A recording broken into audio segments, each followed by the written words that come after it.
Yes, good evening, and I would like to thank you for tuning in to another week with Fathers Who Care. And as you know, the premise of this show is coming together to make a difference. What can we do collectively to engage our young folks, to engage our community, to dispel those negative myths about men in the lives of their children, and most importantly, what can we do to highlight, enlighten, empower, and most of all, keep these young folks on the right road? Says, listen, I normally would go to a script and try to get as much on the, that we're talking about, what we've been talking about, what we've been doing out the way. But I'm honored to have our guests on, and I know how fast time flies. And so I have a lot on the agenda tonight that I want to talk to our congressman about. Of course, most of you, we don't need to introduce the congressman, do we? Most of you know just by saying him who he is and what he does. But I would be remiss if I didn't introduce my congressman, because he is in fact my congressman of the 7th Congressional District. And I'm really proud of that because I think he's a man's man. I think he's a guy that he's a congressman that's approachable. He's not one that's aloof. I mean, when you see him, you see him. When you call on him, he's there. I mean, I don't know too many people work as hard as this congressman. And always, everywhere. Of course, he's a national statesman. He's a man of God. He's a mentor. He's a servant for social change. He's your congressman. He's my congressman. Congressman Danny Davis of the 7th Congressional District. Congressman, we want to thank you for taking time out of the schedule because we know so much is going on in the community, in the district. We want to thank you for coming out as always and being such a beacon of light and bringing the wealth of information that you bring to empower our community. Congress, we like to use this show today to talk about how can we engage our community in civil engagement, community organizing, and bridging the gaps that separate us, be it intergenerational gaps or be it geographical gaps, because, Congressman, our community is in dire straits. I mean, we're going through some things right now, Congressman, where we need, among other things, we might need some clinical intervention or whatever might happen. But first of all, we need to rally together and protect our own. So, Congressman, before we get to talking and I start sharing some questions with you, we want to thank you, Congressman, for coming out to be a guest on the show tonight. And we would like this show to be a laid-back show where you can talk as you will and just help us to enlighten the people tonight.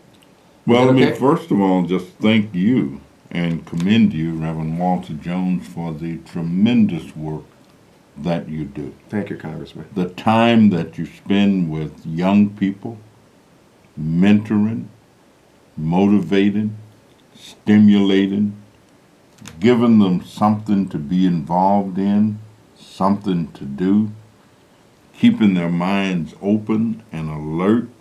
Let me tell you, there are a lot of people who know things. There are people who know that an idle mind is the devil's workshop, yes, sir. But they don't necessarily do anything to keep about the kids right.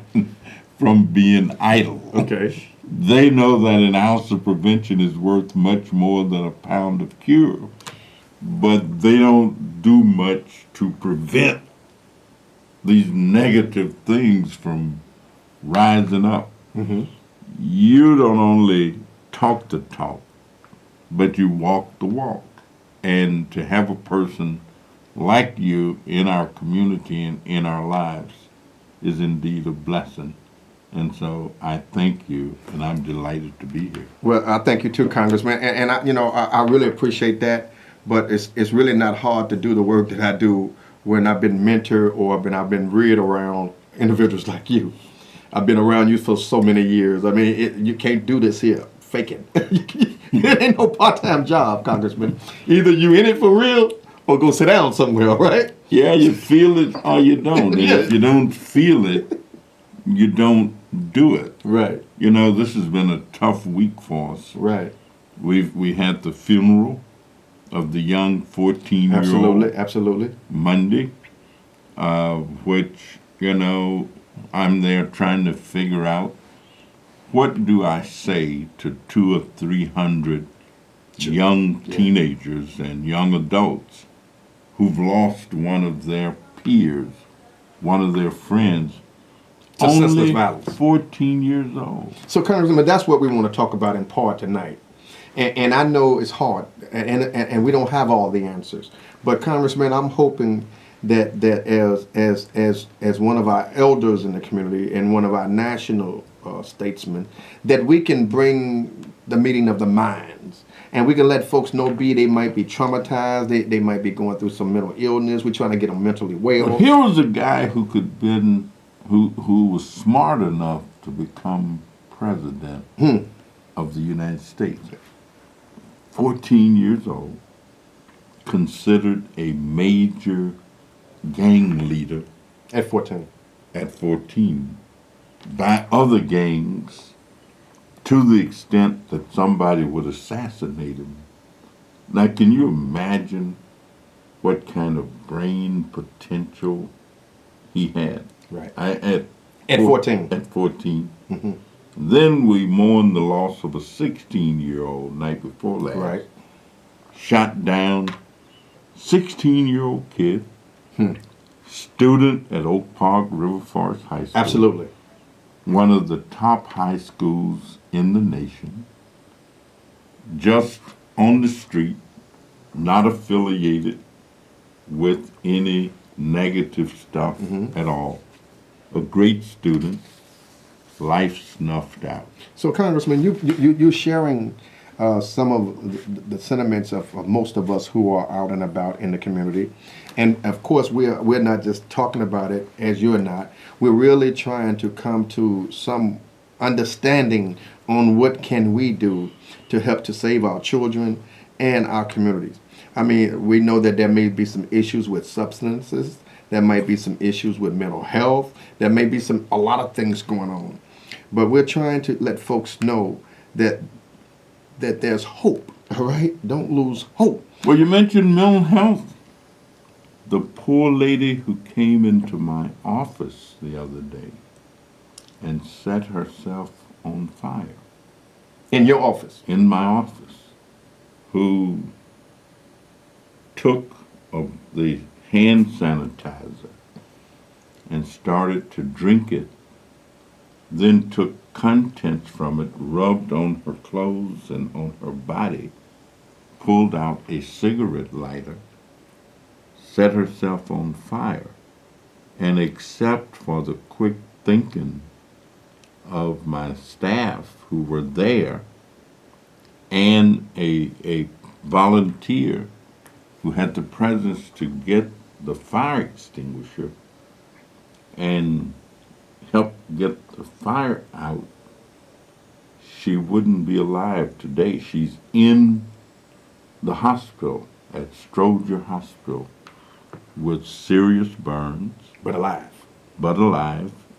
She obviously has a mental health issue. And you know, the interesting thing is I got a call today from the Speaker of the House, Paul Ryan, who just called to say, hey, I heard about what happened in your office. You've got our sympathy and empathy and support. But I also want you to know that we had the same thing happen in my office a few years ago. And so the need for additional mental health services couldn't be greater. So with that said, Congressman, let's talk on that for just a minute. Now, there are folks who don't associate or understand quite what it means to get help, or understand if they might be going through some challenges, to let someone know that we're not talking about mental health being that you're crazy. We're talking about mental health getting you healthy. Yeah. Right? Or addressing certain ills, imbalances. Unmet Right. needs. Absolutely. I mean, all of us go to the point where we are filled with anxiety, where we're frustrated, where we become despondent. We experience a certain level of insecurity. We suffer with depression. And some people have a built-in way that they handle it. Okay. That they're able to handle they've it. got some Right. help. Right. There are other people who don't have much internal help. See, I always say that I'm I like kind that. of fortunate I like where you're going with because that. my help Absolutely. Absolutely. from the Almighty. I mean, I'm a practicing Christian. Right. I don't make any bones about it. It does help, don't it? Let me tell you, it helps It to helps be a lot. able, Yeah. and you don't have to get to be 90 years old before you feel it. I mean, you know, if people were to experience taking their children to church on Sundays, and any child can go to church. I mean, any person, you can be a wino and still take your child to church and teach them that there is help Well, beyond them. Let's take a call, and then we come back, and I want to go back to you, and I want to talk to you specifically how you started the show.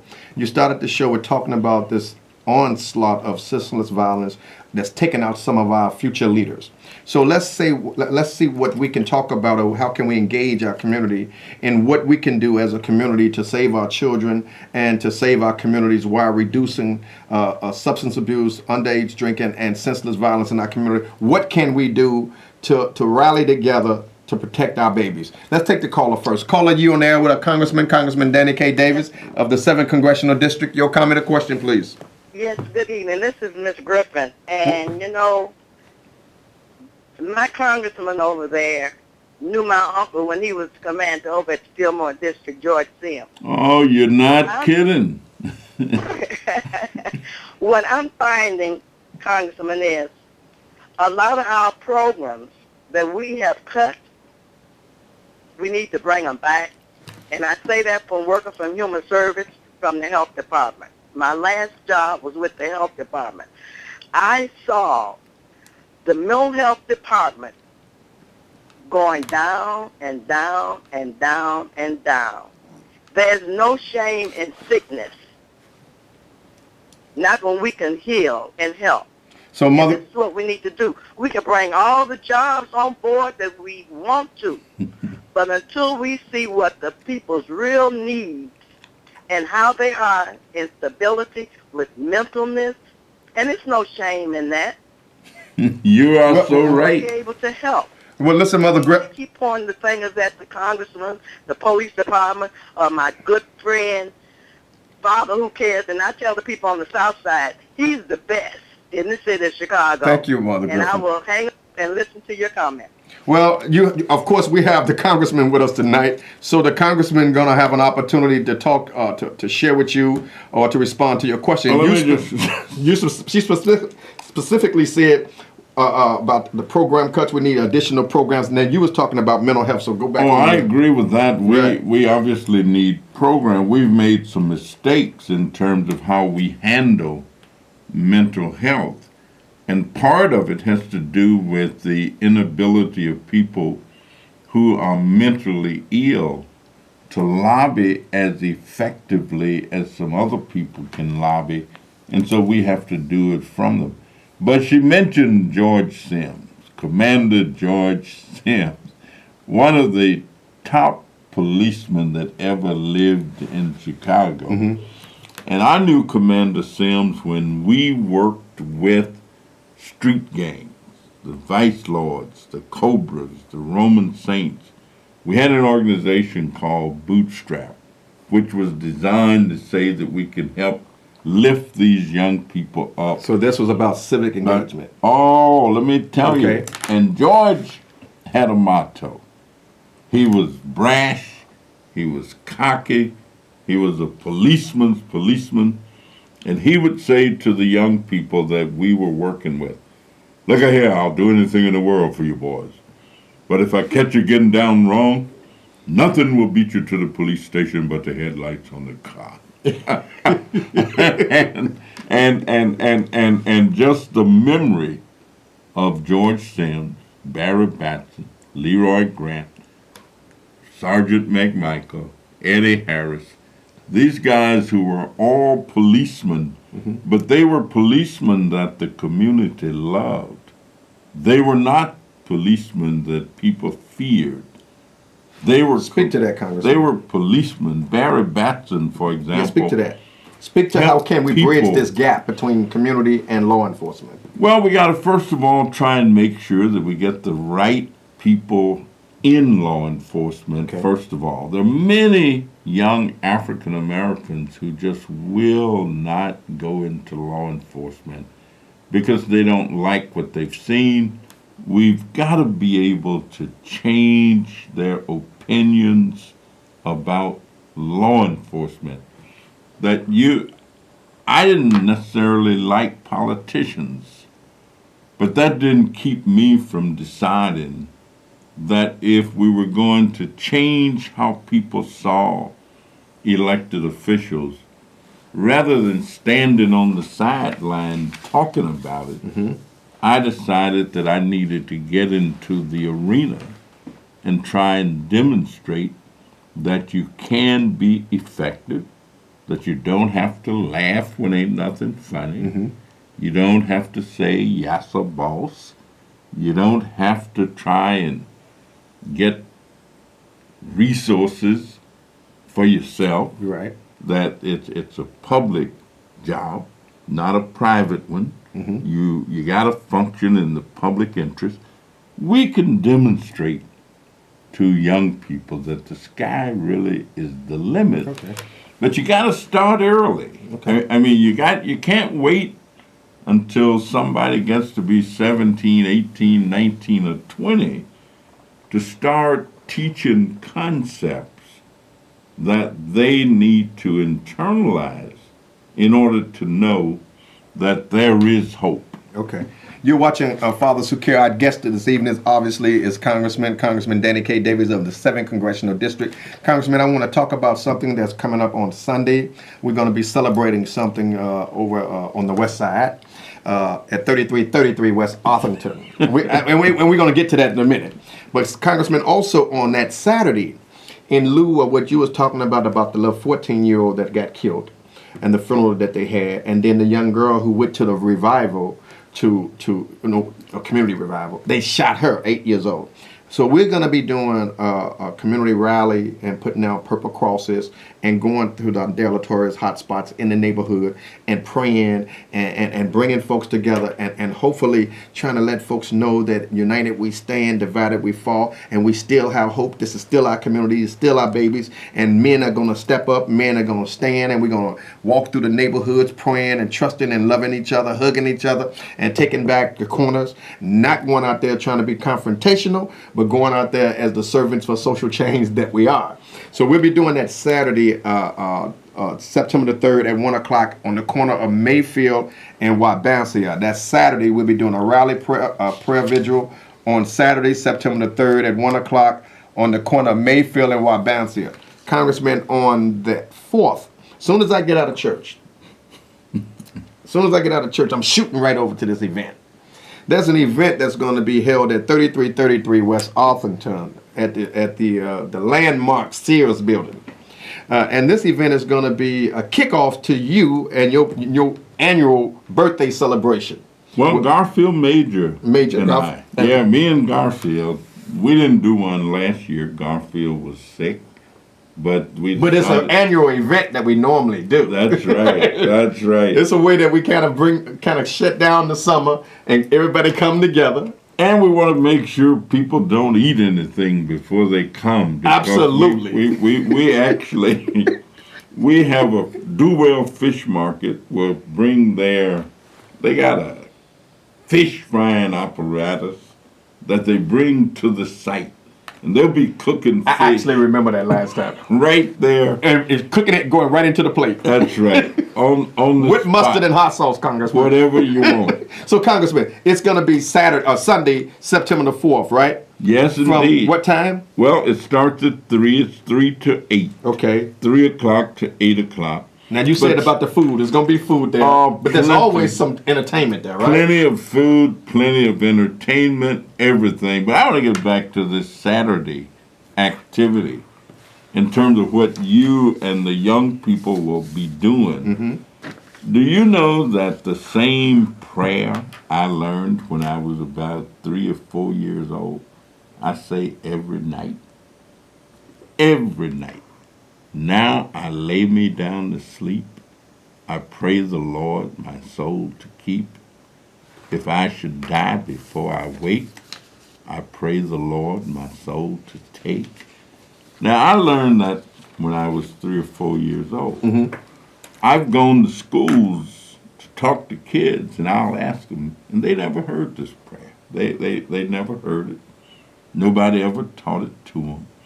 Trying to find where to start when you deal with great big problems and issues is sometimes difficult. But I tell you, if you start with self, that's a good place. Right. And if we can teach our children to start with self, that's a good place to begin. Congressman, I'm going to take you back, and thank you so much for talking about the event that we'll be hosting tomorrow with the community on Mayfield and Wabansa, and to just take a stand against this violence. I really believe that we're going to overcome all of this. I believe we're going to protect our babies. I believe we're going through some changes in our lives, and I believe we've been tried, we've been tested, and we're going to see who's going to weather the storm. All right? And if you prepare them, they're in a much better position. Absolutely. Congressman, you did a press conference yesterday with some folk. Was you at that press conference? Yeah, well, we On treatment? one On the heroin? That's right. We did that downtown you at started- the Federal Square. Absolutely. Well, that was on heroin. Yeah. Opium. Yes, indeed. But back in the day, you pioneered the treatment on demand initiative. We sure did. We've been pushing to try and make sure that there's enough treatment for people who have become drug addicted. But we also are seriously engaged in efforts that try and help individuals to not go there. Absolutely. If you feel comfortable and secure and you can handle your problems another way, you don't have to do drugs. So you're basically telling them, and using the cliche word, to abstain from substances. Of course, absolutely. I feel like I want to quit doing politics. I do everything, but How you gonna quit what your passion is? I don't have to quit if I say, "Precious Lord, take my hand, lead me Congressman, home, we got to call up. let Excuse me me, stand." Congressman. Let's get this call and then we're going to come back and we're going to have some fun. And Congressman, you will also be keynoting our annual Anti-Violence and Substance Abuse Prevention Day on October the 3rd at the Allison Foundation for Better Living. More information will be coming to you, but put it on your calendar, October the 3rd. From 6 to 8, the Congressman will be keynoting our Westside Community Violence and Substance Abuse Prevention Day collab. Let's go with the caller. Caller, you on air. You're coming to question. Hello? Hello? Yes. Yes. My name is Michael. I like to say Danny Davis. It's a blessing to talk to you and to hear you on TV and see what you've been doing for all the guys who's in prison. I just wanted just to say this here, and I hope that the young brothers and sisters that can hear what I'm about to say. I'm a young man. Once by the time I was at age 16 years old, got caught up in the prison system. I didn't come home to 2010. I did some time for something I didn't do. But I just want to let them brothers and sisters know, you can play these games out on these streets. These people's going to lock you up. And all you're going to be doing is locked up in the 5x7, 24 hours a day, praying to get free. But it might be too late. But guess what? You'll be working 10 cents an hour. But you can be working out here, but you don't want to work out here. So anyway, I just want to let these brothers and sisters, it's time to wake up. Because if you don't wake up, you're going to be 8 feet on the ground, or you're going to be working for them white people in prison. Thank you. Thank you so much, good brother. I'd like to encourage you to come out and join Fathers Who Care and some of the stuff that we're doing on the west side at 773-287-5821, or log in or go to the website fatherswhocare.org. Congressman, we're wrapping up the show. I thank the brother who just called Yes, and sir. other brothers like him, and carry on. So thank you all so much for calling in. We ask you to join us on I guess we're talking about joining us on Sunday, right, Congressman? Yep. At from 3 to 8 at 3333 West Arlington, right? Yes, So it's sir. going to be a fun day. Saturday, we're going to be in the community on Mayfield and Wabansia. Okay, on the 17th, we're going to do a men's health event. On October the 3rd, we're going to be doing our annual event. So there's plenty for you to do. So please, come on out, make a stand. When men stand up, little boys sit down. Men and boys can't stay in the same room. Congressman, thank you for the motivation. Thank you for the inspiration. And thank you for setting the tone and doing the work that you do. And we hope that God will continue to bless you, strengthen you, and keep you in perfect peace. Thank you. Thank you so much, Congressman. Thank you. Thank you all for calling. We apologize for those who we couldn't get you on the line because, of course, the conversation moved fast up in here. But thank the young folks over there, and thank all of you. God bless you. God keep you, and we'll see you on the other side tomorrow or Saturday at 1 o'clock at Wabansia and Mayfield, and Sunday at the Congressman birthday party at 3333 West Arlington. God bless you. God keep you, and good night. All right.